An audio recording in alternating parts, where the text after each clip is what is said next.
We are picking up this week in 1 Samuel. We began the book last week and covered chapters 1 through 3. And so tonight we're going to cover chapters 4 through 7 along with 1 Chronicles chapter 3. Before we get started, we're going to go through the outline of the book of 1 Samuel.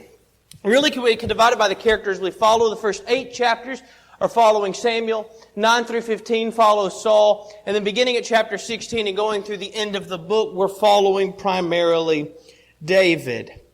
We're also studying at the same time 1 Chronicles, though right now we're mostly through genealogy, so we'll cover that rather quickly for now. But once we get to chapter 10 in a few weeks, we're going to follow the story of David, as Chronicles is following the line of David and 1 Chronicles follows David.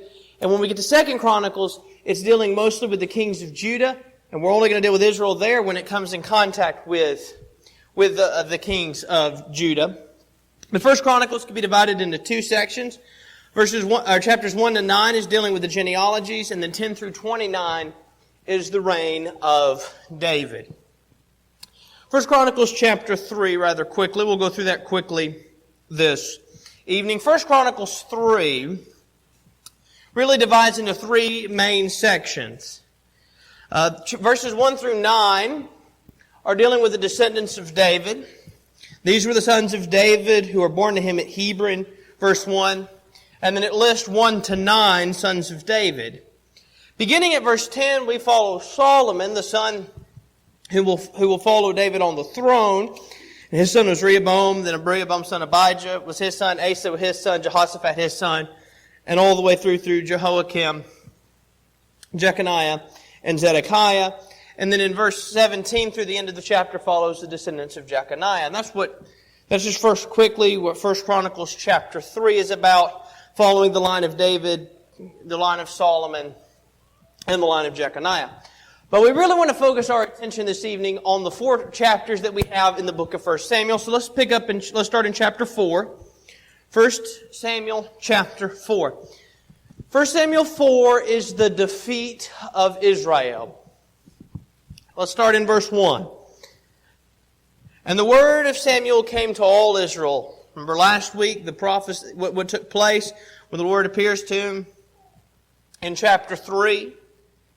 And all the word, talking about what happened in chapter 3, and the word of Samuel came to all Israel. Now Israel went out to battle against the Philistines and encamped against Ebenezer, and the Philistines encamped at Aphek. And so we have, beginning at verse 1 and going through verse 11, is going to be this battle taking place. And so beginning at verse 1, there's a battle taking place. The children of Israel are going to war against the children of the Philistines. Verse 2, the Philistines put themselves in battle array against Israel. And when they joined battle, Israel was defeated by the Philistines, who killed about 4,000 men of the army in the field. When the people had come into the camp, the elders of Israel said, "Why has the Lord defeated us today before the Philistines? Let us bring the ark of the covenant of the Lord from Shiloh to us, that when it comes among us, it may save us from the hand of our enemies." Now let's stop there for just a moment. We'll move on in just a second. What do we know about this time, what's going on with the people of Israel? Let's start with the leaders. What do we know about Eli's 2 sons? They're wicked people. Remember the things, how they're described and the things that they were doing. And these were priests. And just Israel as a whole is not doing what they need to do. And so Israel goes out to battle against the Philistines, and God gives them into the hands of the Philistines. But Israel at this point is not understanding what the problem was. Israel doesn't understand why they're being defeated. Look again in verse 3. Why has the Lord defeated us today before the Philistines? They knew that who was going to win was going to be determined by God. They knew who was going to win was being determined by the Lord, that the Lord could give the battle into their hands or the Lord could give it into the hands of the Philistines. What they're not understanding is, why is it that we are defeated by the Philistines? But again, Israel's not doing what they need to do. As we follow throughout the times of the judges, they're doing it yet again. Israel's not doing what they need to do. And so Israel has this bright idea, well, since we're being defeated by the hands of the Philistines, what are they going to do? What are they going to go get? The Ark of the Covenant. If we get the Ark of the Covenant and we bring it in, then maybe, just maybe, we can be victorious. Why is it that they thought the Ark would help them? It had gone before them in battle before? Why else did they think the Ark could help them? Mercy seat? Remember that it's in that area where only the high priest, where the Ark of the Covenant would dwell, in the holiest of holies, or the most holy place? Only the high priest could go. It was supposed to be in the presence of God. God descends upon the tabernacle. And so they must have thought, well, if we take the Ark of the Covenant with us, then maybe God will go to battle with us since we're taking the Ark with us. So verse 4, the people were sent to Shiloh that they might bring from there the Ark of the Covenant of the Lord of hosts, who dwells between the cherubim. And the two sons of Eli, Hophni and Phinehas, were there with the Ark of the Covenant of God. Well, if God wasn't with us the first time and we were defeated, then maybe if we take the Ark, then we'll be victorious. Let's continue on, and then we'll talk about some application of that in just a moment. And when the Ark of the Covenant, verse 5, of the Lord came into the camp, all Israel shouted so loudly the earth shook. Now when the Philistines heard the noise of the shout, they said, "What does the sound of this great shout in the camp of the Hebrews mean?" Then they understood that the Ark of the Lord had come into the camp. So the Philistines were afraid, for they said, "God has come into the camp." And they said, "Woe to us, for such a thing has never happened before.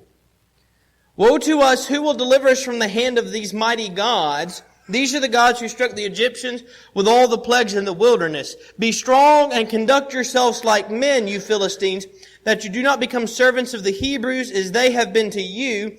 Conduct yourselves like men and fight." So the Philistines fought, and Israel was defeated. And every man fled to his tent. There was a very great slaughter, and there fell of Israel 30,000 foot soldiers. Also the ark of God was captured, and the two sons of Eli, Hophni and Phinehas, died. Now let's take a second and talk about the application of that. Israel thought, if we take the ark and we bring it into the fight with us, let's take it from Shiloh, let's take it from the tabernacle, let's take it into the fight with us, then God will be with us. In fact, when there was such great shouting, the earth shook, and the Philistines heard it from their camp. And the Philistines were told what was going on. Look again, they were told that the ark had come into the camp. And why were the Philistines afraid?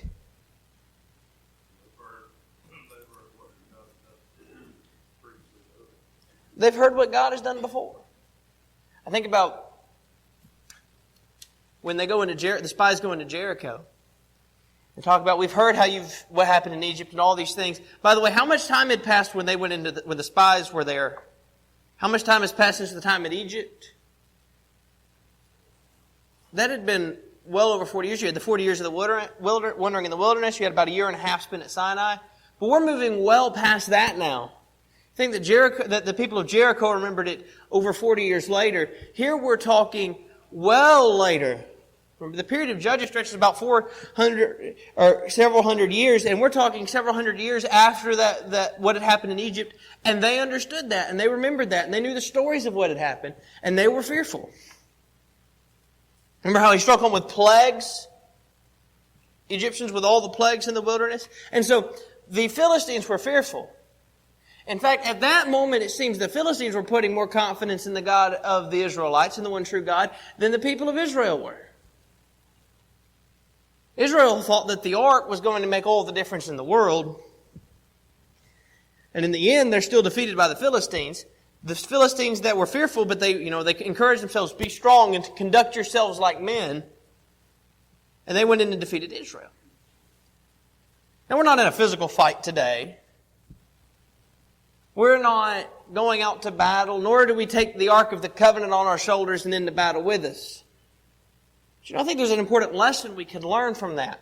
There are ways today in which we could conduct ourselves like Israel was conducting themselves at this time, and maybe not living as we should, but then we think that one thing is going to make all the difference in the world, but we're not fixing the root of the problem. Can you think of some examples where that might happen?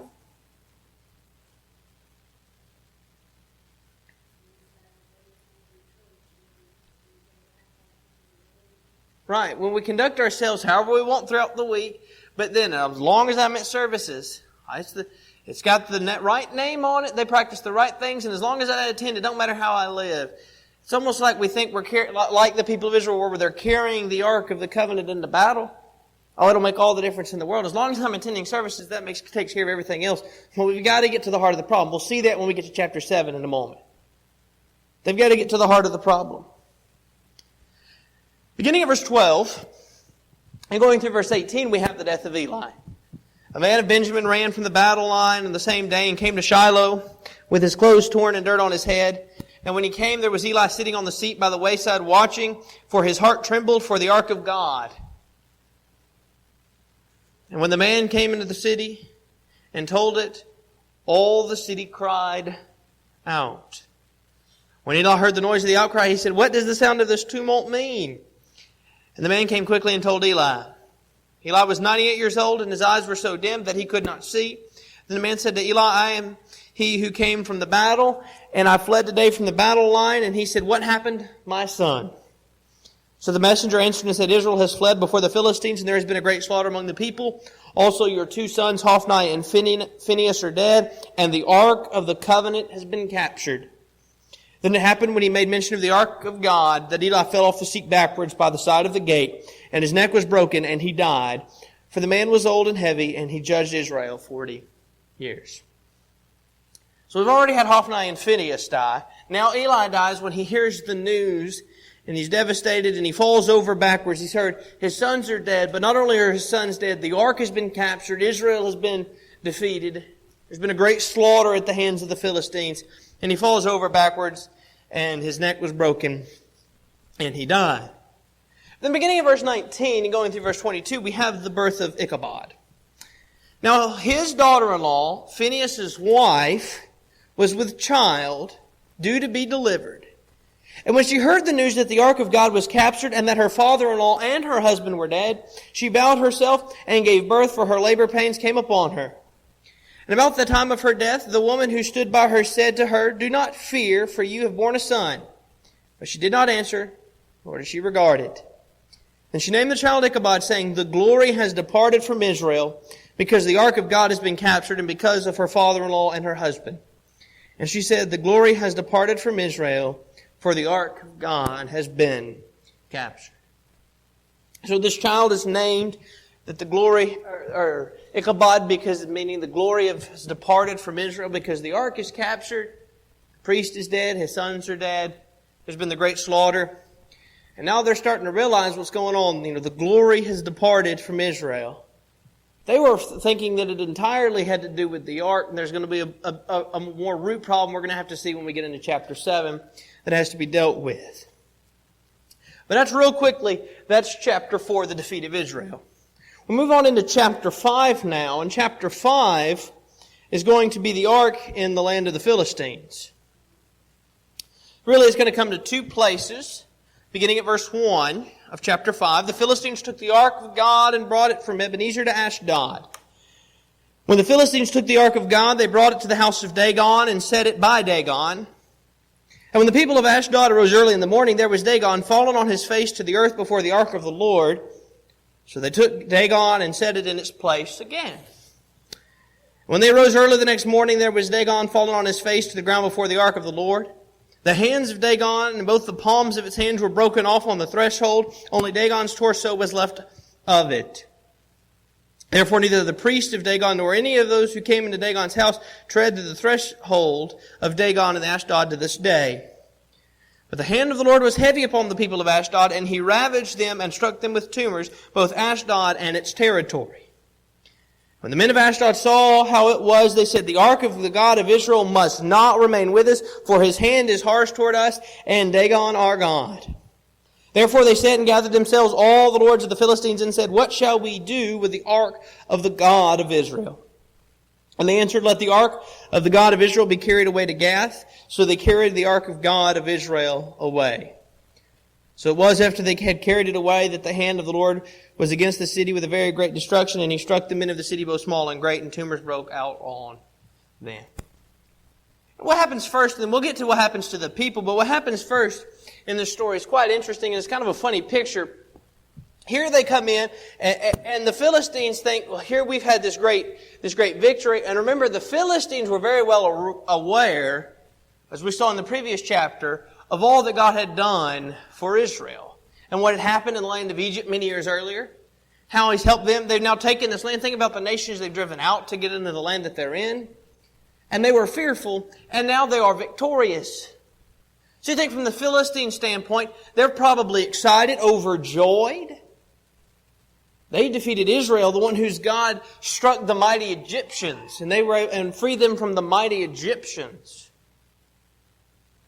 And so as they're happy and they take the ark of God, they take the Ark of the Covenant and they bring it into their land, into the land of Ashdod. They take it and they set it into the temple of their God, Dagon. They take it and they set it in. They probably just think it's just like anything else. Remember how they referred to them back in the previous chapter? Look again. Verse 7 of chapter 4, God is coming to the camp. And they said, woe to us, for such a thing has never happened before. So they said, God is coming to the camp in verse 7. But in verse 8, they referred to the hand of these mighty gods. These are the gods who struck the Egyptians with the plagues in the wilderness. So they viewed it as if Israel was serving the idols just as they were. And so they probably thought that that's not going to make any difference. And we're victorious. Therefore, our God is mightier than their God. Dagon must be mightier than the God that the Israelites serve. That's going to be the thought the Philistines are having because they were victorious. And so they take the Ark of the Covenant and they stick it in there with Dagon, and they come in the first morning and Dagon has fallen over on his face. They must not have thought anything about it at first, but they pick him up and they set him back up. Come back the next day, he's fallen over again. His hands have broken off, the palms have broken off.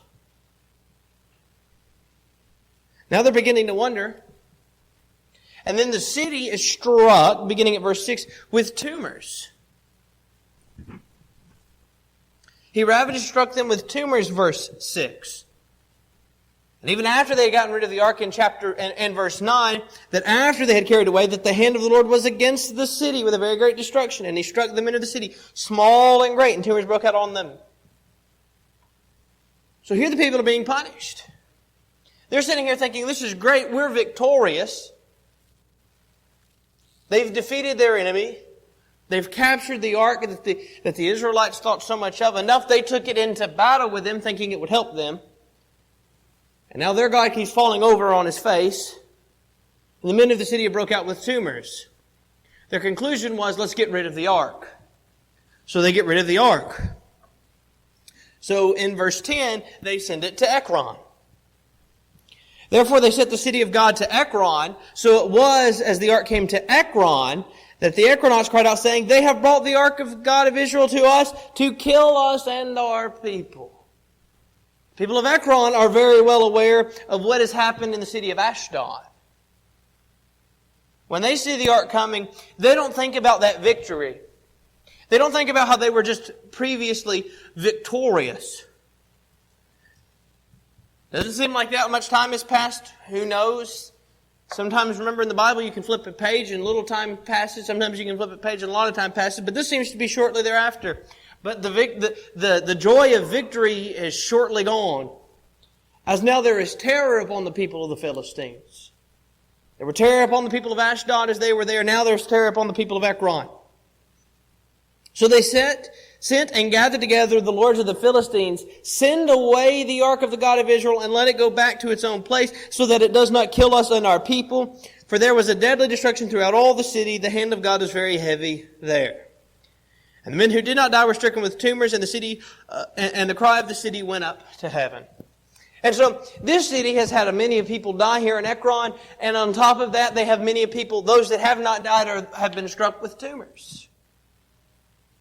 So here the people are crying out, and they call to the elders of the Philistines, let's take the ark and let's send it back to Israel. So that's what's happening in chapter 6.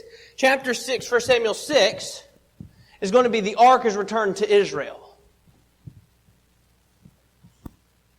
Beginning at verse 1 is when the ark is actually being sent back, and then beginning at verse 17, we're going to see where the ark is actually going to arrive. Beginning at verse 1. The ark of the Lord was in the country of the Philistines 7 months. You see how long it's been there? Not long at all. And the Philistines called for the priest and the diviner, saying, "What shall we do with the ark of the Lord? Tell us how we should send it to its place." So you think about how short-lived that was. 7 months. 7 months have passed since they sent it, or since they got it, and they brought it into their land. And in 7 months, not long at all, they're sending it back. Because it's nothing but trouble for them to have the ark of God. So they said, "If you send away the ark of God of Israel, do not send it empty, but by all means return it to him with a trespass offering. Then you will be healed, and it will be known to you why his hand is not removed from you." So they called to their diviners, they called to their priests, they called them in, "What do we need to do?" And they said, "Well, you need to send it back, but send it back with some kind of offering, some kind of trespass offering when you send it back. Maybe that way you'll be forgiven and the hand won't be heavy upon you." So they said, "What is the trespass offering we shall return to him?" They said, 5 gold tumors and 5 golden rats, according to the number of the lords of the Philistines. For the same plague was on all of you and on your lords. Been struck with tumors, send back 5 gold tumors, send back 5 gold rats, the number for each of the lords of the Philistines. Therefore you shall make images of your tumors and images of your rats that ravage the land, and you shall give glory to the God of Israel. Perhaps he will lighten his hand from you, from your gods, and from your land. Why then do you harden your hearts as the Egyptians and Pharaoh hardened their hearts when he did these mighty deeds to them? Did they not let the people go that they might depart? Again, they're very well familiar with the history of what happened with Israel and in the land of Egypt. Here the diviners, here the priests of the Philistines are saying, "Listen, you need to send it back. You need to send it back with a trespass offering, and you need to make sure you're not being like Pharaoh." Remember, Pharaoh hardened his heart. The Egyptians hardened their hearts.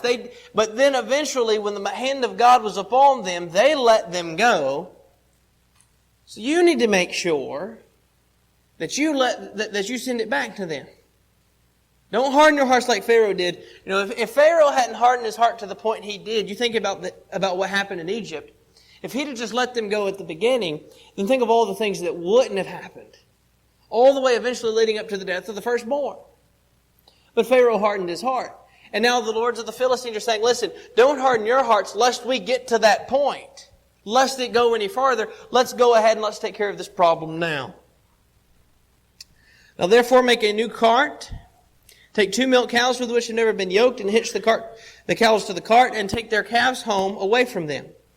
Then take the ark of the Lord, and set it on the cart, and put the articles of gold, which you are returning to him as a trespass offering, in the chest by its side. Then send it away and let it go.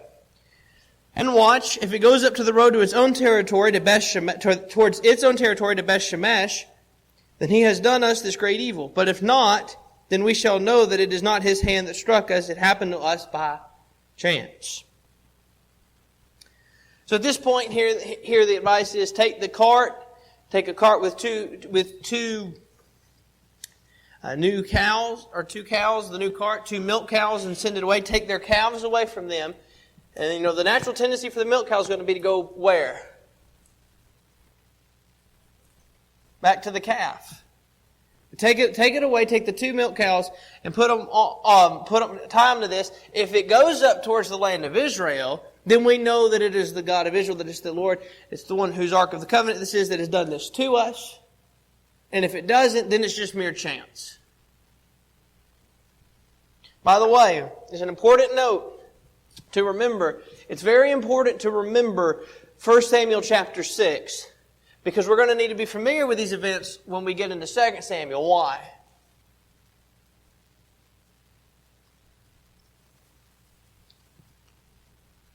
How the Philistines return the ark is on a cart. And when we get into 2 Samuel later on, you're going to need to remember these events, because Israel's going to try and move the cart the very same way the Philistines did, and not the way that God prescribed. So remember this. You might want to mark out, if you're writing the margin of your Bibles, 2 Samuel chapter, I think it's chapter 6 as well. 2 Samuel chapter 6. Remember 1 Samuel 6 and 2 Samuel 6. Those two are connected. When you get to 2 Samuel 6, You're going to want to think back to the events of 1 Samuel 6 because that's going to help you out. Because they're going to follow what happened most recently, not what God had prescribed in His will. So it's important to remember that and note that out beside. Let's pick up in verse 10. The men did so. The men of the city have done so. They did exactly what they were told to do. They took the 2 cows, milk cows, hitched them to the cart, and shut up their calves at home. And they set the ark of the Lord on the cart and the chest with the gold rats and the images of the tumors. So here's the ark. There's the chest on there that's got this trespass offering of the 5 gold tumors and the 5 gold rats. The tumors that have plagued the people of Egypt. Gold rats, like with the rats that have plagued the land, or the lands of the Philistines, have been on there. So they put that chest on there. They put the ark on there. They've hooked the calves up, or the cows up. Calves are straight up at home.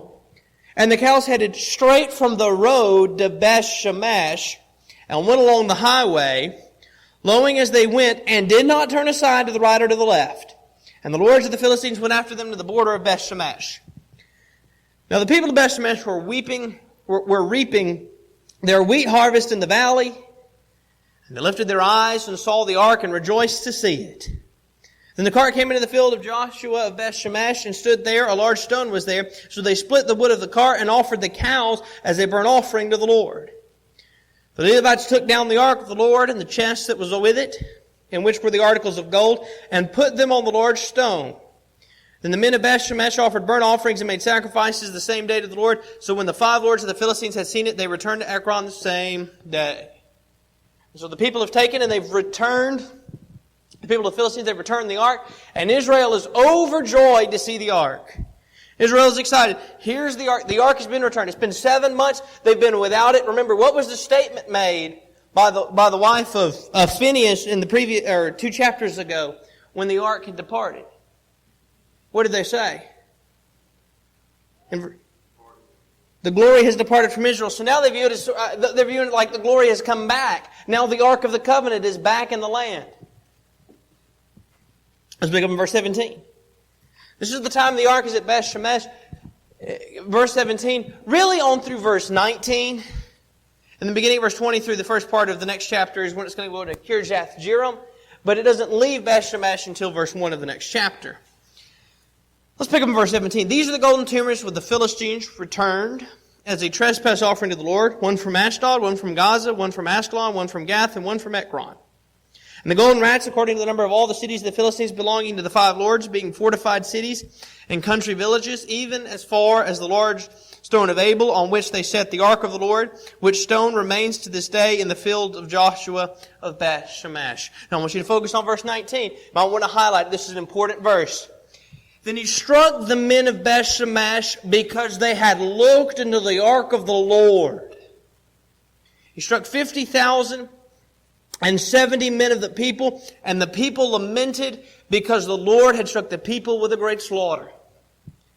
They're not supposed to touch the ark, much less look into the ark.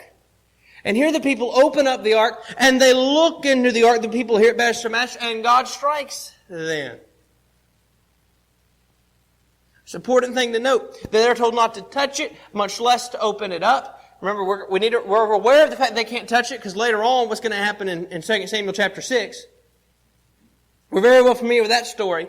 But remember the story of Beth Shemesh, who opened it up, who looked inside, and the Lord struck the men of the people. 50,000 and 70 men of the people. You're not to touch it, much less to look into it. Think about how long ago it's been, though, since they have been instructed that way. And I can imagine if you're in the people of Beth Shemesh's shoes, that curiosity is going to get the better of you. You've heard what's inside. You know what's inside there because you've heard the stories, but you want to take a look for yourself. Curiosity can get the better of any of us. But here the curiosity gets the best of them. They open it up and they are punished because what did they do by opening it up and touching it? They're going against God's Word. Now the people lament because the Lord has struck them with a great slaughter. In verse 20, the men of Beth Shemesh said, "Who is able to stand before this holy Lord God, and to whom shall it go from us?" They want to know who can stand before the Lord. But not only who can stand before the Lord, they're ready now, just like the Philistines were not that long ago, to get rid of the ark. Let's get it out of here. Let's get it out of Beth Shemesh. Let's get it to somewhere else. Who's willing to take it? So they sent messengers to the inhabitants of Kirjath Jearim, saying, the Philistines have brought back the ark of the Lord. Come down and take it up with you. So we're going to move into chapter 7. These two are connected. 1 Samuel 7 is going to deal mostly with Samuel's time as a judge. But verse 1 is when the ark arrives at Kirjath Jearim. Then the men of Kirjath Jearim came and took the ark of the Lord and brought it into the house of Abinadab on the hill the consecrated Eleazar, his son, to keep the ark of the Lord. That's important. We're going to leave the ark there. We've been following the ark through these first 3 chapters. In chapter 4, they go and get the ark from Shiloh. It was at Shiloh. They take it from Shiloh and take it into battle with them, where it's captured by the Philistines. The Philistines take it and put it in the temple of Dagon in the land of Ashdod. They then take it from Ashdod. They send it to Ekron. We take it from Ekron and they send it back to Israel, where it comes to Beth Shemesh. Remember, the Philistines got rid of it because they're struck with the tumors and the rats.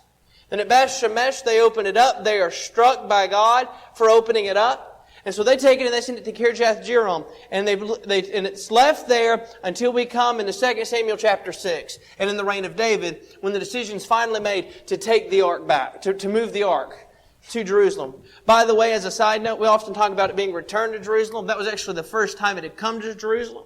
It's not until the reign of David they controlled Jerusalem. It had previously been at Shiloh, where the tabernacle was, before the capital was moved to Jerusalem by David later on. So it's actually the first time it'll come to Jerusalem later on. But it stays at Kirjath Jearim from 1 Samuel chapter 7 until it's moved to Jerusalem in 2 Samuel chapter 6. And it's left here in the house of Abinadab. Let's talk about Samuel's time as judge. We'll move through this rather quickly. Our time is getting away from us. But 2 Samuel chapter 7, Samuel's time as judge. We can break this down a little further. To first and foremost, we already talked about Israel thought the ark was going to solve all their problems. But what was at the root of the problem for the people of Israel? It was them, and they're not serving God as they should. So beginning at verse 2 and dealing with verses 2 and 3,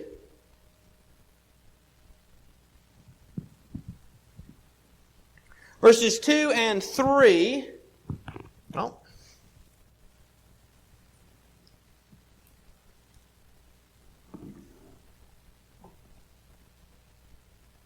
here we go.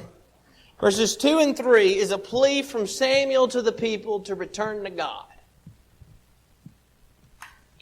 So it was, the ark remained in Kirjath Jearim a long time. It was there 20 years, and all the house of Israel mended over after the Lord. Again, we're going to leave it there. Then Samuel spoke to all the house of Israel, saying, if you return to the Lord with all your hearts, then put away the foreign gods and the Asheroths from among you, and prepare your hearts for the Lord, and serve Him only. And He will deliver you from the hands of the Philistines. Israel wants to know, Israel's really curious, what can we do to defeat the Philistines? Remember the question asked long before? Why is it that the Lord has defeated us by the hands of the Philistines in chapter 4? Israel wants to be able to go back and to defeat the Philistines. But He tells them, if you want to defeat the Philistines, you've got to return to the Lord. You've got to put away the foreign gods and the Asheroths. You've got to prepare your hearts for the Lord. You've got to serve only the Lord. And then, and only then, can you be victorious over your enemies. Look again what He said. Return to God. Put away the problem from among you. Prepare your heart. Serve the Lord and the Lord alone. And then you can be victorious. Here's how the people respond beginning at verse 4 and going through verse 8. So the children of Israel put away the Baals and the Asheroths and served the Lord only. And Samuel said, gather all Israel to Mizpah, and I will pray to the Lord for you. You notice that he told them what they had to do in verse 3, and the people didn't delay. The people did the very thing they were told to do. And Samuel said, gather all Israel Mizpah to you, and I will pray to the Lord for you. Verse 5, so they gathered together at Mizpah, drew water, and poured it out before the Lord. And they fasted that day and said there, we have sinned against the Lord. And Samuel judged the children of Israel at Mizpah. The people at this point could have done what Samuel said, but not really believe they had done anything wrong. Israel could have said, you need to put these things away. And they could have been like, well, I don't understand why we need to do that, and put those things away. And just thought, well, Samuel, what's going to happen now? But the people did what were instructed. And the reason they did so was they were aware of what was wrong with what they had done. Look again in verse 6. We have sinned against the Lord. Why is it the people have put away the foreign gods? Why is it the people now serve the Lord and the Lord only? Because the people were aware of what they had done and they regretted it. We know that because the people had fasted that day as they cried out in verse 6. So when the Philistines heard the children of Israel had gathered together at Mizpah, the lords of the Philistines went up against Israel. When the children of Israel heard of it, they were afraid of the Philistines. So the children of Israel said to Samuel, do not cease to cry out to the Lord our God for us, that He may save us from the hand of the Philistines. So here in verse 7, the Philistines are made aware that the people of Israel are gathered together at Mizpah, and so they're getting ready to go up and to fight back against Israel. They defeated Israel before. Their thoughts probably here, well, if we defeated them once, we can defeat them again. And the people of Israel are fearful. Why would Israel be fearful? They've already lost. They're fearful because Israel, even though there seems to be there's a change taking place in the people here in chapter 7, Israel can't forget that they had previously been defeated by the same Philistines. The Philistines had caused a great slaughter. They had taken the Ark of the Covenant. And Israel's fearful. But this time, you notice the children of Israel's reliance wasn't upon something like, let's go get the ark. It was this time they turn to Samuel and say, pray to God for us and continue to cry out to God for us that He may save us from the hand of the Philistines. This time it wasn't that they thought, well, God's not with us, let's go get the ark like before. Kind of like we talked about earlier, that maybe we're in a situation where we think as long as we can do whatever we want, as long as we come together and assemble. But they dealt with the root problem, the problem of the Baals and the Asheroths, the problem of sin, and they turned to serve God, and they turned to cry out to God, and they have Samuel cry out to God for them. So beginning at verse 9 and going through 14 is where Israel's going to have their vengeance on the Philistines. Samuel took a suckling lamb and offered it as a whole burnt offering to the Lord. And Samuel cried out to the Lord for Israel, and the Lord answered him. Now as Samuel was offering the burnt offering, the Philistines drew near to battle against Israel. But the Lord thundered with a loud thunder upon the Philistines that day, and so confused them that they were overcome before Israel. And the men of Israel went out of Mizpah, and they pursued the Philistines and drove them back as far as Beth-kar. Then Samuel took a stone and set it up between Mizpah and Shin, and called it his name Ebenezer, saying, thus far the Lord has helped us. So the Philistines were subdued, and they did not come any more into the territory of Israel. And the hand of the Lord was against the Philistines all the days of Samuel. Then the cities which the Philistines had taken from Israel were restored to Israel from Ekron to Gath, and Israel recovered its territory from the hands of the Philistines. Also there was peace between Israel and the Amorites. And so here, Samuel cries out to God for them, just like they have requested. He cries out to the Lord for help, and the Lord answered. And as he's continuing to cry out to God, God sends this loud thunder, or has this loud thunder come out. Thunders a loud thunder upon the Philistines that caused confusion among them. And so Israel subdued them and chased them back. And Israel took back the land that had been taken from them by the Philistines. And the Lord was against the Philistines all the days of Samuel, according to verse 13. And so the people they get their vengeance on the Philistines. God defeats the Philistines before Israel. Verse 15 through 17 is just really quickly, he's judged them all his life, and a summary of Samuel's time as judge. Samuel judged Israel all the days of his life, verse 15. He went from year to year on a circuit to Bethel, Gilgal, and Mizpah, and judged Israel in all those places. But he always returned to Ramah, for his home was there. There he judged Israel, and there he built an altar to the Lord. And so, just sort of summed up, he went around sort of the circuit to these other places. In his days of his life as he judged, all the days of his life as he judged them. But he dwelt in Ramah. We've gone through that rather quickly, trying to get through all the material this evening, but let's talk about some practical lessons. We have all that information, a lot of information before us, but let's take some of that and talk about how we can practically take what we've learned this evening and apply it in our lives so that way it can help us, that we can be better servants of God. What practical lessons do you see in this text?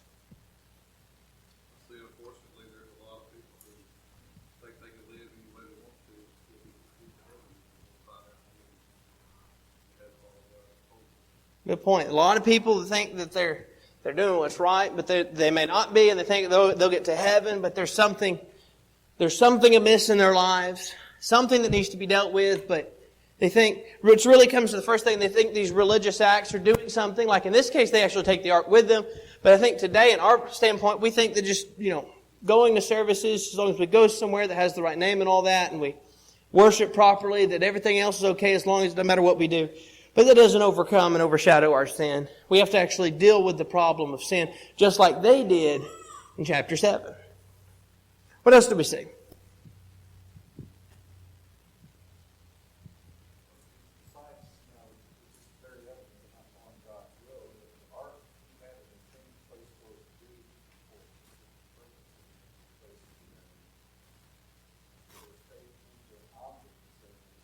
Right. They thought that they took the ark. That's a good point. It's supposed to be in a certain place, but they took it with them thinking that was going to be the thing that made them victorious and not turning to God. And we see in chapter 7, when they finally do turn to God, they are victorious, but they put their stock somewhere, something else. I think in this text too, it's quite evident, chapter 5, but really all these chapters, the power of God.